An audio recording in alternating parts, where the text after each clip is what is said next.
Hello, Pony. It's Lotus Moon.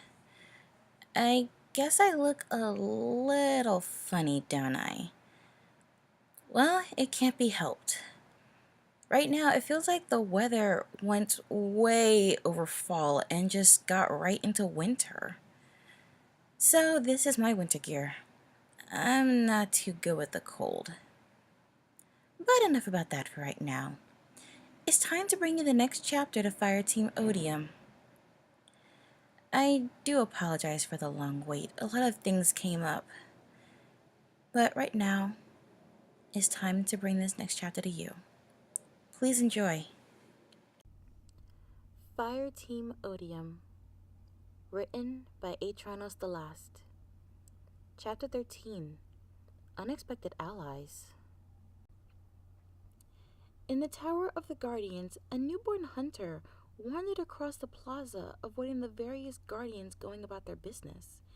She had been reborn just a few days ago and had been awaiting a mission from the speaker that was equal to her level of experience. With nothing to do over the days, she had spent them getting to know the various shopkeepers that stayed there, supplying the guardians with the equipment they required in order to do their job. Her wandering was halted when she heard her name being called. Her head darted around until she caught the sight of a bronze and dark gray titan coming over to her.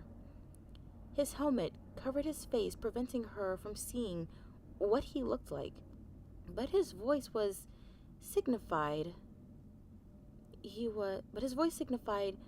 was either awoken or human. "You Elena?" he asked when he got to her, receiving a nod in response. "Good. You've been given a mission. Fireteam Odium has gone missing, and we have been ordered to look for them. You got a ship?" Elena nodded once more. She didn't have one until she had arrived, being given an Arcadia jump ship that once belonged to another guardian a few years back. "Alright, go up into orbit and I'll meet you there. I've got to grab some stuff before I head out." With that, the Titan briskly walked off towards the vaults. Elena, still confused about what was happening, brought her ghost up and requested a trip to orbit, one that the little machine happily accepted. The consoles across the ship meant little to her, but they were reasonably simple to guess. Her ghost gave her a hand in deciphering what each button did, preventing her from accidentally blowing the ship up. After a few minutes of pushing buttons to find what each of them did, a new voice came across the comms. "This is Procer. Elena, you up there?" The voice was the same as the Titan from the tower. Quickly, she jumped onto the comms to respond. "Yes, I'm here. Are we heading out?" she asked. "We're heading to Venus. Make sure you stick close to me, even in space. Your light isn't strong enough to resist the Vex as of yet." "Got it. Stick with you until we find Fireteam." There was a brief moment of silence before Elena's ghost spoke up. "Procor is attempting to link our ships together. You okay with that?" "What would happen if I say yes?" she asked. "Nothing bad. You would just give temporary control of your ship over to Procor, allowing him to take you to Venus without you having the coordinates." "Oh, that's fine then.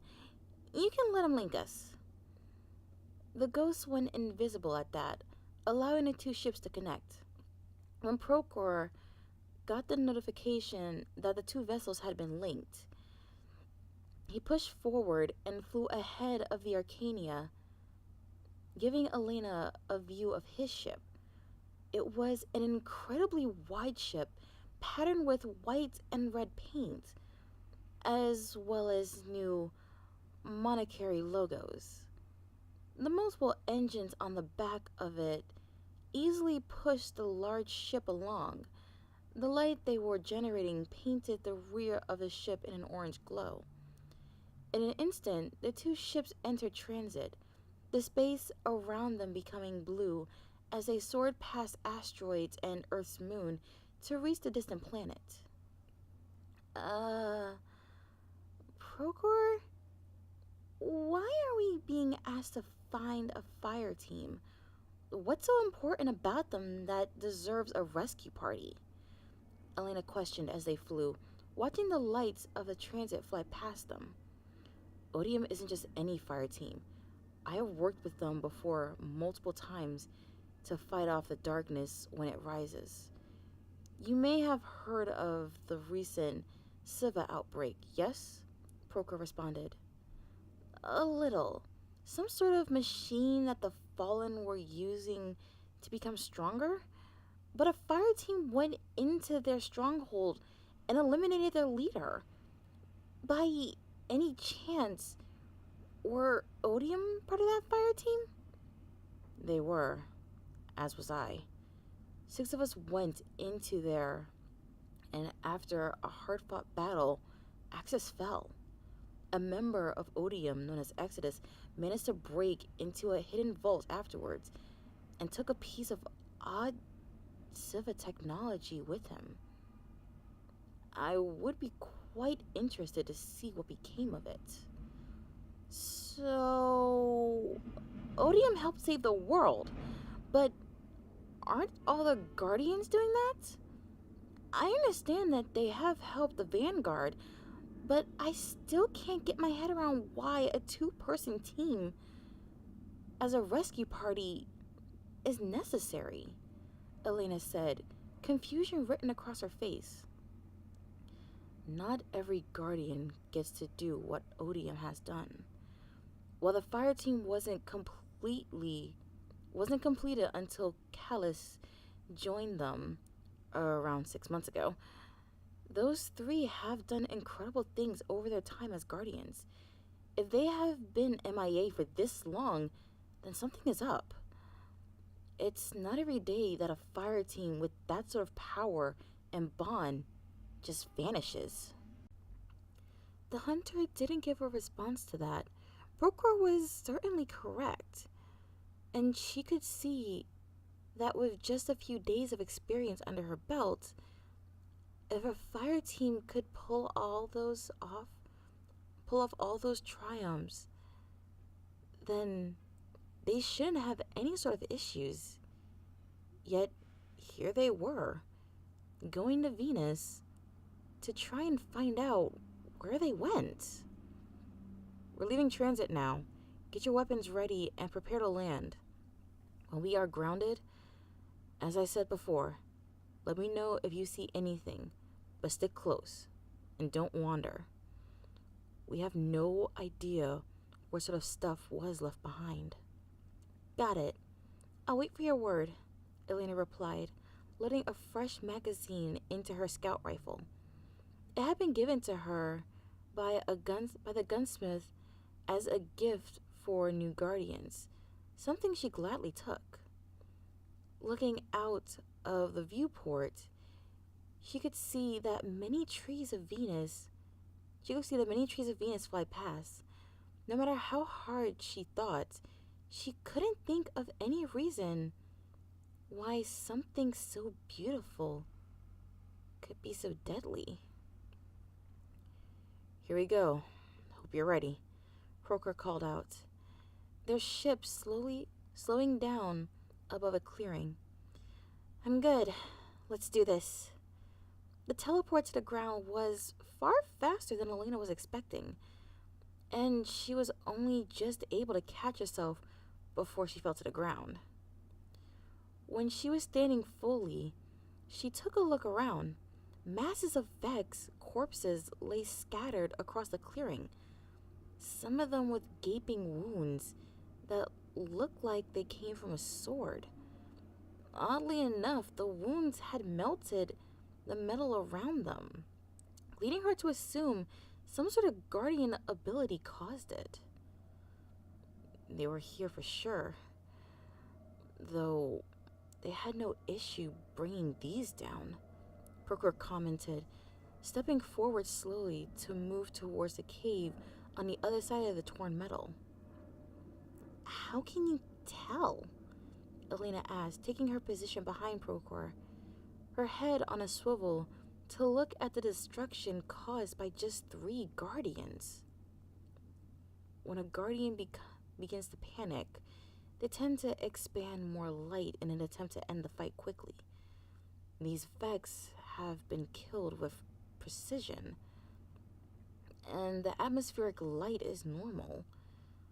Not all that much light was used during the fight, meaning they had a pretty easy time. The Titan drew his Vanguard issue auto rifle up to the cave entrance. Make sure you stay behind me. This looks like a trap. Elena gave a nod and raised her weapon alongside the Titans, searching for movement.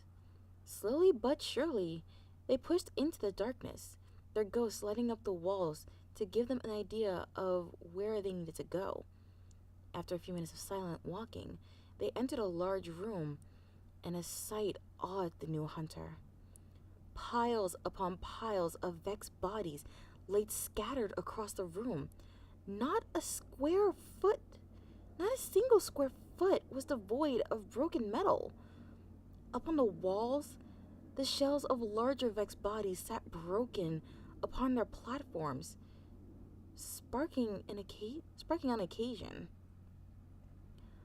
Well then, they had some fun in here, Prokhor commented, looking over the cold metal covering the room. They did this all on their own? Elena asked, her mind reeling as she tried to comprehend the firepower necessary to pull such an immense slaughter off. And they likely could have done more. Don't underestimate a Guardian fire team, Elena. They work together. Nothing can stop them. Then, what about you? Don't you have a fire team? The hunter asked, looking over at the bronze-plated Guardian. I prefer to work alone.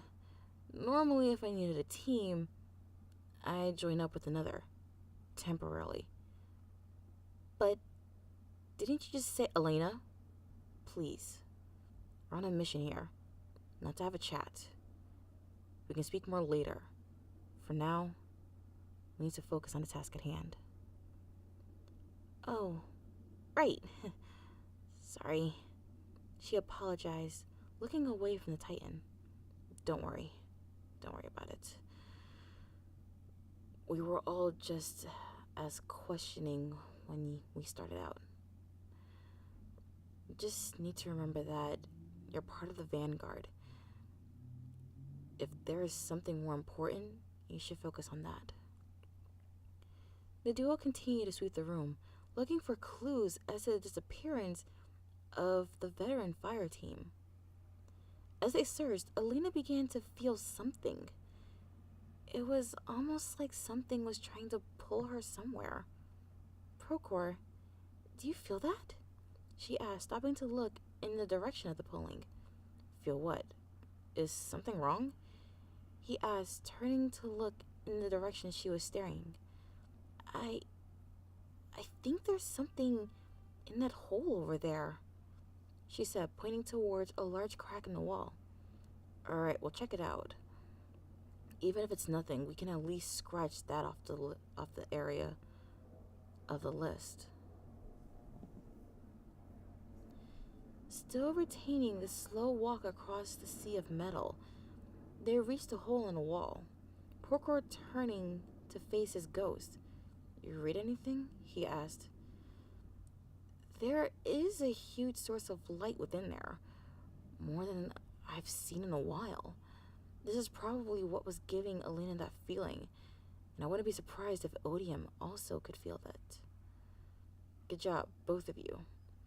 I think we found out where they went, Prokhor said, aiming through the hole in case something was awaiting them on the other side.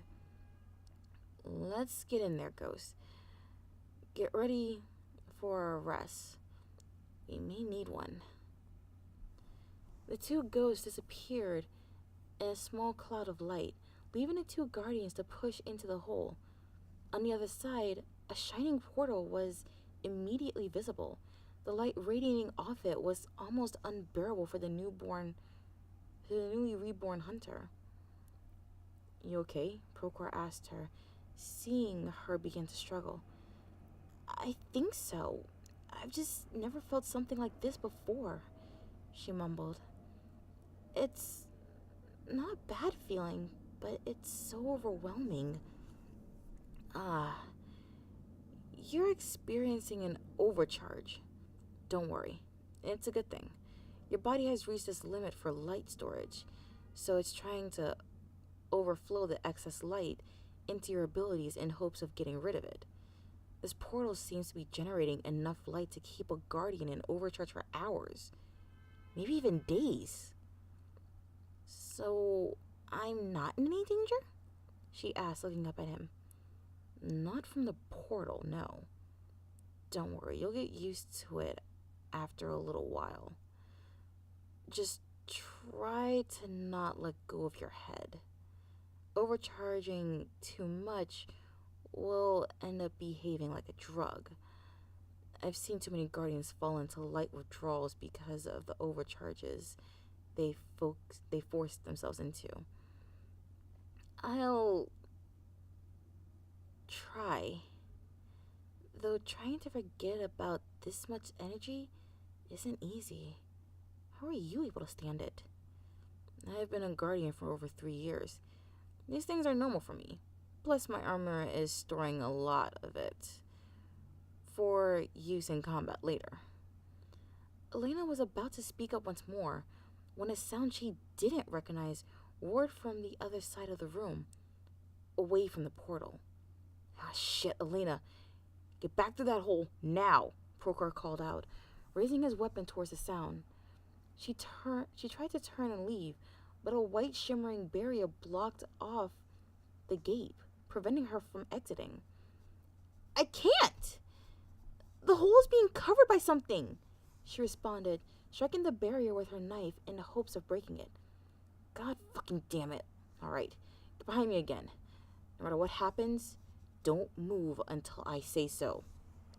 Helena wasted no time in moving behind her teammate, watching with fearful eyes as a huge Vex machine moved towards them. As soon as he recognized the being, Procor opened fire, his auto rifle laying round after round into the metal chassis of the Vex monster.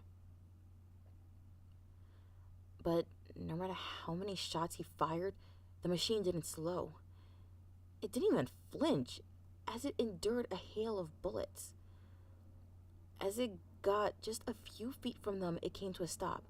The clicking of Procor's gun sounded out his lack of ammo within its magazine. Be gone, the monster called out to them. Be gone from the sacred place. Enough of our comrades have died already, and no more shall fall. Where are the 3 guardians that came here before? Procor asked the machine, unfazed by the alien being able to speak perfect English. They are gone, and you shall follow. Fuck you! What did you do to them? The Titan shouted, loading a new magazine into his weapon. I purged them from this realm. A fitting end for a team of murderers. Motherfucker! Taking aim, he pulled the trigger on his gun and unloaded his weapon once more upon a towering Vex machine. I see you are the same as your allies. Farewell. Before he could react, the duo felt a huge wave of energy smash into them. The force of it was enough to push them back towards the portal, but Procor was just able to stop them both from being thrown into the shining surface of the structure. Ghost, the ships! He called out, ready for another wave. The ghost gave no response. The Procor could feel his light reserves drain slightly as his ghost pulled the two vessels towards the portal. All right, Elena, this is gonna be rough. Just hold on, he said, turning slightly to look at the hunter. She gave a feeble nod and took hold of the guardian's shoulder, trying to prepare herself for the next wave of energy. When it finally came, she felt very little of it. The Titan's bulky armor absorbed the blow, but it wasn't enough to prevent the knockback that followed. With a final cry, Elena was knocked into the portal, Procor shortly following as his strength waned against the unstoppable force of the Vex machine. Their fall was short, but it still managed to knock the wind out of them both. As their vision became clearer, they were able to make out the general area that they had landed in. Buildings surrounding them in a disorderly fashion, each of them seemingly made out of plaster, brick, and straw. But that wasn't the oddest thing they saw as they looked around. There, only 20 feet from them, was a small, colorful horse. It was staring at them with unnaturally large eyes. Procor was quick to stand at the sight of the new alien, turning to help Elena up. You okay? He asked her as he pulled up from the ground. Yeah. Where are we? She asked, looking around. When her eyes focused on the horse, she froze up, backing up behind Procor. No idea, but I don't want to take any chances, he commented, readying a ward. Cautiously, he raised his weapon and took aim at the horse, speaking up in hopes of finding out where they were. Friend or foe? He shouted, clearly being understood by the animal. Well, I don't really want to fight, the horse replied, being yet another thing that shouldn't be able to speak English. But it did. So, friend, Procor called out once more. He honestly wasn't a fan of killing animals, but if it was a threat to him, or worse, to Elena, he wouldn't hesitate to end it. Sure, I'm always happy to make new friends, even if they aren't ponies, the horse said happily. It began to trot over to the guardian with a smile on its face.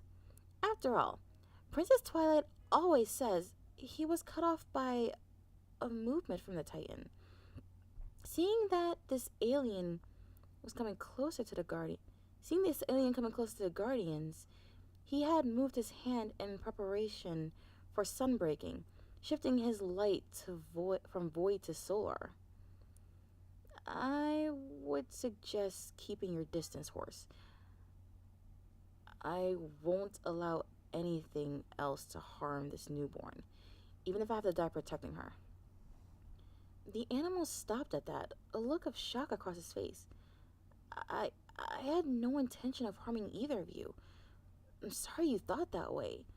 I can move along if you would like.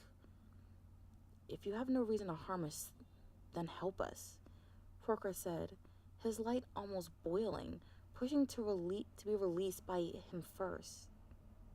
First of all, where are we?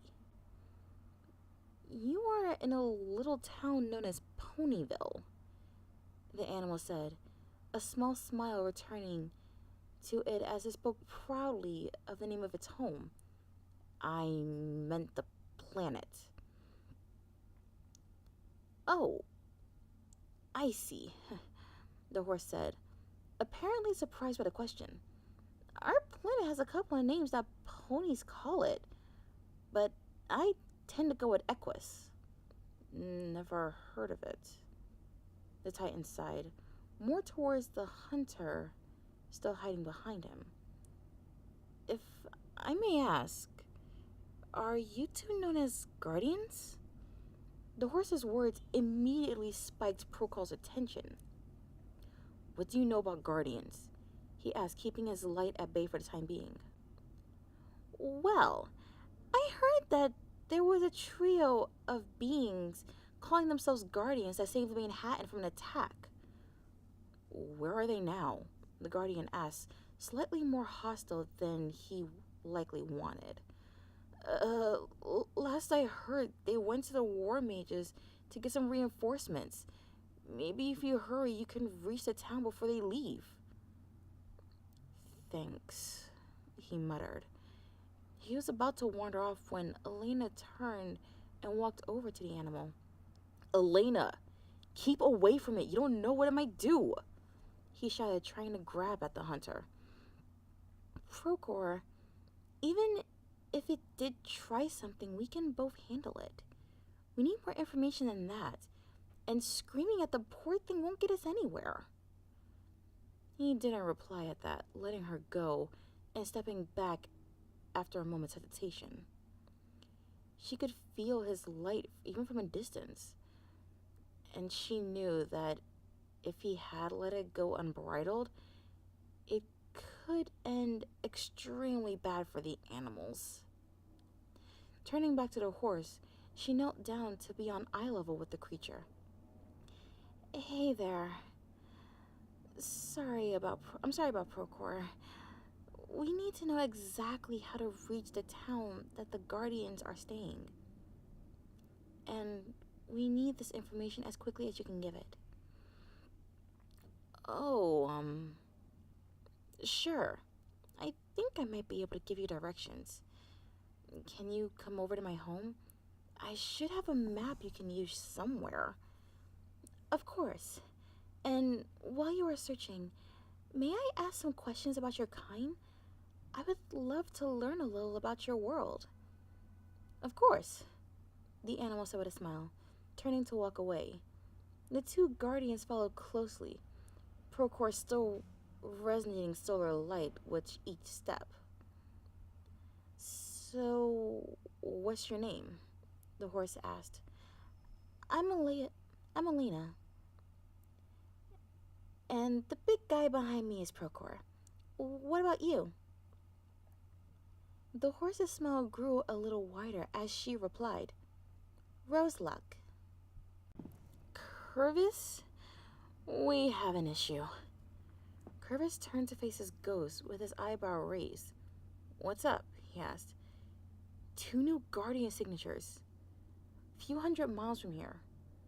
The map I have points them inside a town known as Ponyville.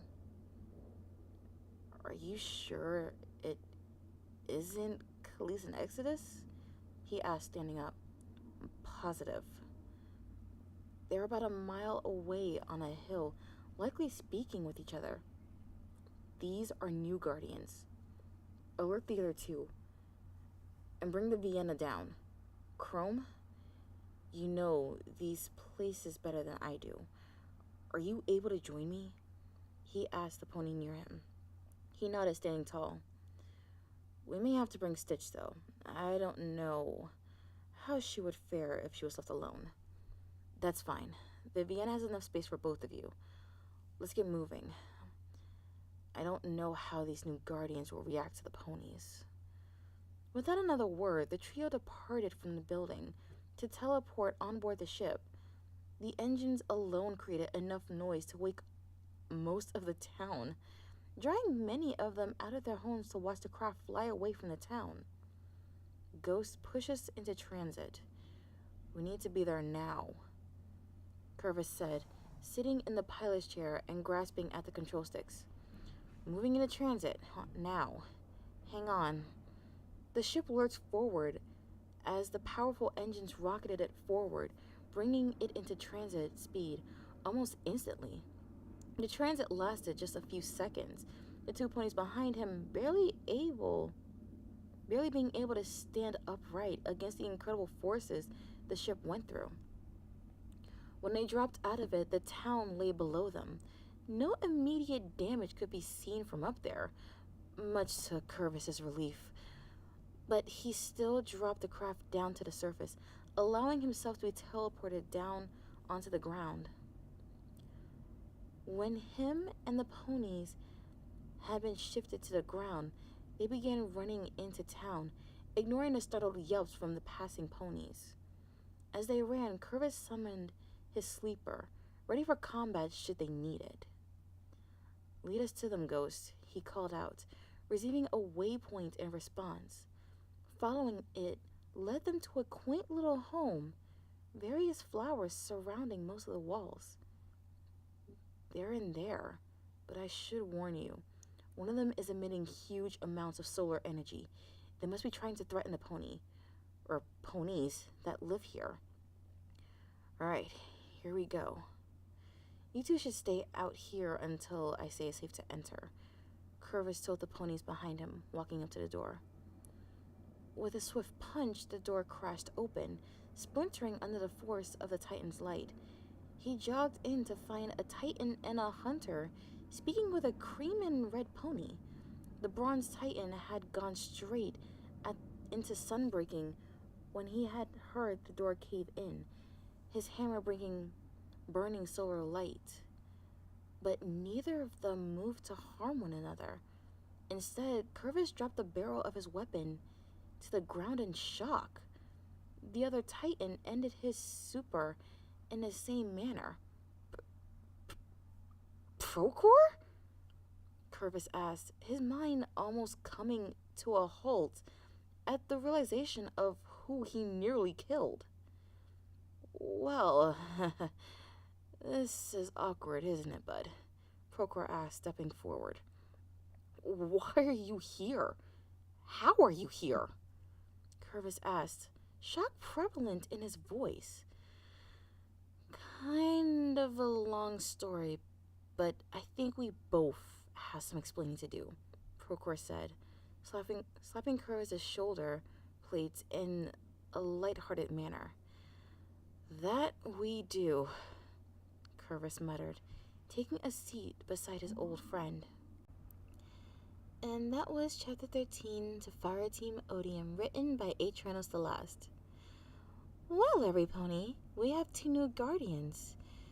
I guess this chapter is when I should have been using the current thumbnail I've been using this whole time. Awkward. Anyway, I do hope you enjoyed this chapter despite my slip-ups. I really had hoped that by now I wouldn't be doing that. But hey, I'm only human. Anyway, every pony, the next chapter will be ready as soon as it can be. I'm Lotus Moon, and I want to wish you all a good morning, afternoon, evening, or night wherever you are. Good night.